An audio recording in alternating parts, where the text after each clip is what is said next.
na kote na epe André Kimbuta mikolo aza kolia minu ya kosakana te tala ndenge nzela ya station ma campagne ekomi tala mbongo ebele ekoti awa Hôtel de Ville ya Kinshasa akotisi mpona kobongisa nzela oyo grâce ya bapatante na bino bofutaka bataxe mpe na DGRK.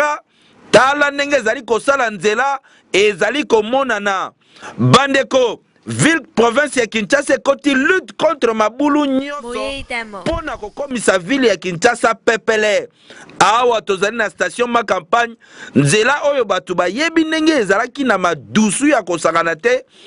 Tala lelo yo André Kimbuta na ekipe na ye bamitie wana mpona kosala nzela oyo pe kokomisa yango kitoko ndenge bozali komona awa.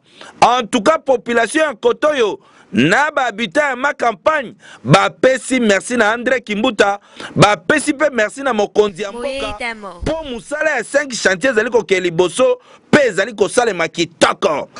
Papa André Kimbuta 2,200,000 oyo bimisaki mpona misala oyo emonani na misu tondimeli yo papa ya sol.